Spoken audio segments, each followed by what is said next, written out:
Assalamualaikum warahmatullahi wabarakatuh dan salam sejahtera kepada semua pelajar dan pendengar. Kali ini kita akan bincangkan revision ya mengenai sampling distribution. Okey, so kita ada 5 soalan sahaja untuk subtopik ini. Kita start dengan soalan nombor 1. Okay, now sekarang ni kita lihat soalan ini. Suppose there are only 5 students in an advanced statistics class and the midterm scores of these 5 students are as follow. So kita ada 70, 78, 80, 80 dan 95. So dalam kes ini kita boleh mendapatkan population mean seperti berikut. So kita tambahkan semua, kita akan bahagikan dengan 5. So ini adalah mu ya. Mu iaitu population mean. Dan apabila kita kira semua, kita akan dapat nilai berikut 80.60. So ini adalah population. Baik. Bahagian yang ini pula, kita lihat kat sini. Now, a random sample of 3 scores from this population is taken and the sample includes the score of 70, 80 and 95. Jadi kalau kita perhatikan dekat bahagian kedua yang ini, ia adalah merujuk kepada sampel. So sebab itulah dekat bahagian nombor 1 ini kita ada mu dan dekat bahagian nombor 2 ini kita ada x bar. So x bar ni adalah merujuk kepada sampel mean. Jadi kita akan ambil ke tiga-tiga nombor berikut dan kita akan bahagikan dengan 3 untuk mendapatkan purata dia. So now kita dah ada mean untuk population dan mean untuk sampel. Okay. So now the third situation adalah, lihat dekat sini. Now suppose when we select the sample of 3 scores, we mistakenly record the second score as 82 instead of 80. So as a result, we calculate the sample mean as nampak tak? Situasi yang ketiga ini adalah kita tersilap ambil nombor tersebut ataupun kita tersilap salin. So sepatutnya bahagian yang warna merah ini patutnya 80, tapi kita terbuat 82. Okey, so kita tetap mendapat sampel mean juga. Kita kira macam biasa, 70, 82, 95 bagikan dengan 3 dan kita akan dapat nilai yang berlainan dengan yang atas ini. Sebab kita dah salah tadi kan. So sekarang kita ada 3 nilai mean. Nampak tak? Yang mula-mula kita dapat population mean 80.6. Yang kedua, yang betul punyalah, kita dapat sampel mean 81.67. Dan yang ketiga, kita dapat sampel mean juga tetapi yang salah. Now, apabila dalam kes ini, apabila kita nak mengira sampling error dengan menggunakan ketiga-tiga nilai mean ini, look carefully here, macam mana kita nak dapatkan sampling error? Sampling error, mula-mula cara yang paling mudah adalah kita susunkan semua mean tersebut dalam satu garis. Katakan macam ni, kita ada 80.6. Ini yang pertama tadi kan. Lepas tu yang sampel tadi tu kita ikut kita susun ikut yang mana rendah yang mana tinggi. So kita ada 81.67 dan diikuti dengan 82.33 tadi kan. So kita susun macam ni. Sampling error kita adalah kita kena tolak yang ini. 81.67 tolakkan dengan 80.6. Itu adalah our sampling error. Alright. Lepas tu satu lagi adalah non-sampling error. Ya, non-sampling error kita perolehi dengan 82.33 kita tolakkan dengan 81.67. Boleh? So, sekarang ni for the sampling error, we obtain 1.07 and for the non-sampling error, kita dapati nilai dia adalah 0.66. Boleh? Okay guys, so kita pergi kepada soalan nombor 2 sekarang ni. Kita lihat dulu soalan ini. Kita lihat soalan ini nak apa?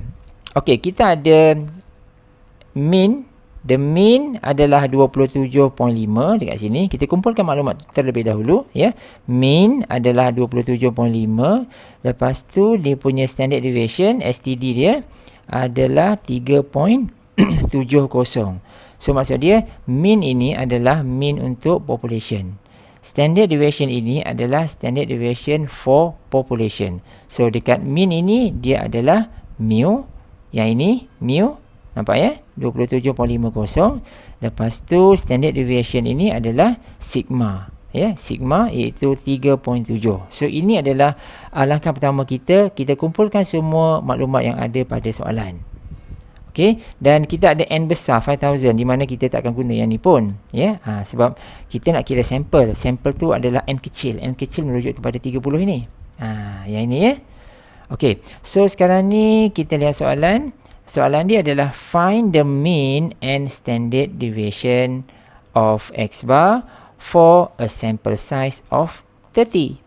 So jadi sekarang ni 30 ini adalah merujuk kepada n kecil. Okey. So sekarang ni maklumat yang paling berguna di sini adalah n, lepas tu mu dan juga sigma kat sini. So ini adalah 3 maklumat yang kita perlukan, dan berikut adalah formula yang kita perlukan for sample untuk mengukur mean dan juga standard deviation for the sample. Ini kena ingat, ini kena tahulah. Formula ini kena guna yang betul. So untuk sampel ini, mu x bar adalah sama dengan mu untuk population. Ya, mu x bar sama dengan mu, dan sigma x bar sama dengan sigma over square root of n. So kita ada rumus ini, we just substitute all the information into 1 and 2. So kita tahu n, kita tahu mu, kita tahu sigma, kita masukkan ke dalam sini dan kita akan dapat semua jawapan. Seperti ini ya, 27.5 and 0.676. Boleh? Okey, ini adalah soalan nombor 2. Untuk soalan nombor 3, kita akan melihat sedikit perbandingan ya. Dekat sini the curve for population distribution versus sampling distribution. Okay, now dalam hal ini saya ingin membawa kamu semua kepada satu situasi, iaitu for standard deviation adalah sama ya untuk population, iaitu sigma ini 153, dan ini pun situasi kedua, yang rajah yang kedua pun sama juga, sigma dia adalah 153. Cuma kita akan bezakan dia pada sample size. Dalam kes yang pertama, sample size dia kecil, iaitu 16. Dan dalam kes yang kedua, sample size dia besar, iaitu 1000. Jadi dengan sample size yang berbeza ini, dia akan mempengaruhi standard deviation for the sample. Untuk kes pertama, kita dapati standard deviation for sample adalah 38.25.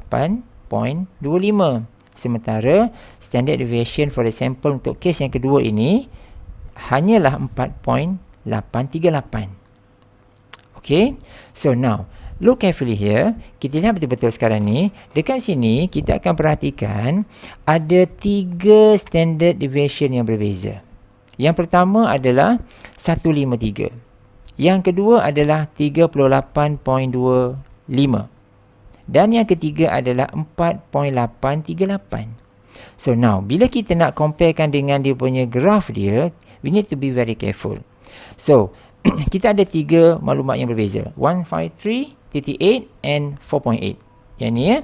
So, kalau kita comparekan yang ni dulu, kita bandingkan dengan di antara 153 dan 38.25 ini terlebih dahulu. Okey.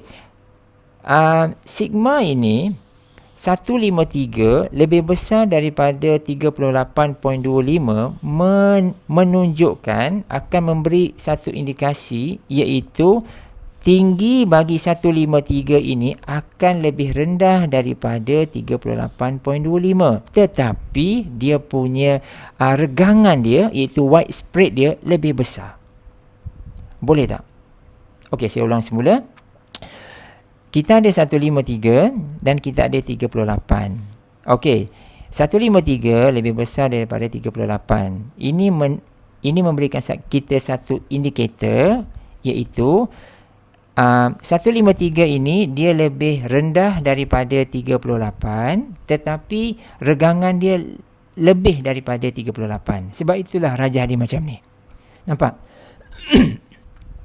Ya, yang 153 ni dia lebih widespread, tetapi dia lebih rendah. Yang ini pula 38.250 ini, dia widespread dia kurang, dia semakin mengecil dia punya widespread dia, tetapi dia lebih tinggi. Nampak? Okay. So itu adalah yang ini. Dan cuba lihat pula yang kes ini pula, kita ada satu lagi standard deviation yang terakhir, iaitu 4.838. Dia lagi kecil. So kalau dia lagi kecil, bermaksud dia lagi tinggi, tetapi dia punya regangan dia paling kurang. So sebab itulah kita dapat yang nampak macam tirus ni kan. So ini adalah merujuk kepada 4.838. Boleh nah? Okey, itu adalah soalan yang ketiga. So just careful lah tentang dia punya height dan juga dia punya widespread dia. So kita play around dengan dua benda itu. Okey, soalan yang keempat, dia adalah berkisar tentang kegunaan central limit theorem, iaitu sampling from population that is not normally distributed, dan dia berkaitan dengan central limit theorem, di mana dalam for the central limit theorem, the sample size must be greater or equal to 30. Okey, tak apa. Kita lihat soalan.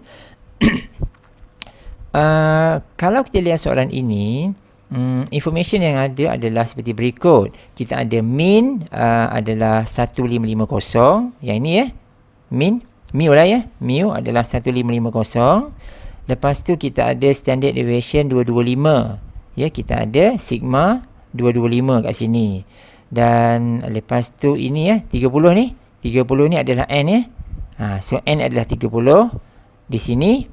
Dan ini adalah formula yang kita nak gunakan, formula for sample. Dan sekarang ni kita dah boleh kira lah kita dah boleh kira apakah dia mean for sample, iaitu 1550, dan juga kita boleh kira standard deviation for sample. Guna rumus ini, substitute all the value, dan kita akan dapat 41.079. Okey. Cuma dekat sini, nampak tak kat sini? Dia tulis kat sini, however, the population distribution of rent for all tenant in this city is skewed to the right. So, kalau kita nak kaitkan dengan standard deviation, skewed to the right ini adalah merujuk kepada standard deviation yang 225. Clear tak? So, sekarang ni, nampak tak? Kita ada sigma kat sini, standard deviation ada 225. Lepas tu standard deviation untuk sample kita dapat 41.079. Nampak tak? Ada dua. Cuma sekarang ni yang 225 ini dia akan skewed. 225 ini iaitu standard deviation for the population, dia akan skewed. Dia akan skewed to the right. Skewed to the right. So jadi kalau kita nak sketching dia, kita akan dapati bentuk dia macam ni. Kita akan dapati bentuk dia macam ni.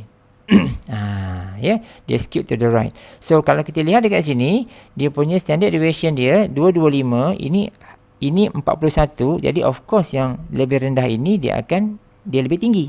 Dia lebih tinggi. Okey. So itu adalah soalan nombor 4, dan kita lihat soalan yang terakhir, iaitu soalan nombor 5. Soalan nombor 5 ini dia berkaitan dengan sampling distribution of single mean. Ingat bila kita ada hendak menyelesaikan sampling distribution of single mean, dia akan berkait dengan Z. Z tu ada rumus dia yang ini kejap. Ni dia. Ni. Ini kena dia akan berkaitan dengan yang ini. Z ini formula dia adalah X bar tolak mu over standard deviation for the sample. So yang ini. So jadi jangan lupa lah So kalau dia melibatkan single mean, dia pasti melibatkan formula for the Z. So jadi kita lihat kat sini, kita kumpul dulu maklumat. Yang pertama sekali, maklumat berkaitan dengan population. Kita ada mean of 32, mu 32, yang ini ya. Lepas tu kita ada standard deviation of 0.3. So kita ada sigma equal to 0.3. Lepas tu find the probability that the mean weight X bar ni of a random sample of 20. Okey, kita diberi n. Ya, kita diberi n. Ini n 20. Will be in between 31.8 and 31.9. So itu. So maksud dia yang 31.8 dan 31.9 ini dia merujuk kepada X bar. Ya, X bar, dan dia akan melibatkan probability. Di sini nampak tak? So jadi soalan dia adalah dia minta kita selesaikan yang ini. Probability X bar in between 31.8 and 31.9. So inilah situasi dia, dan di mana dalam kes ini kita akan menggunakan formula bagi Z.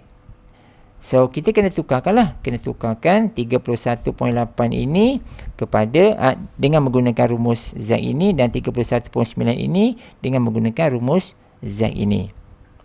Cuma terlebih dahulu kita perlulah dapatkan beberapa maklumat di sini, iaitu kita perlu dapatkan yang inilah. Ya. Sebab kalau kita rujuk kepada formula bagi Z ini, kita ada X bar. X bar ini tak ada masalah. X bar ini dia merujuk kepada yang ini kan, 31.8 dan juga 31.9. Lepas tu kita ada mu ni kan. Mu ini pun kita tak ada masalah, sebab mu ini merujuk kepada mu yang ini, iaitu 32. Yang kita belum ada adalah standard deviation for sample.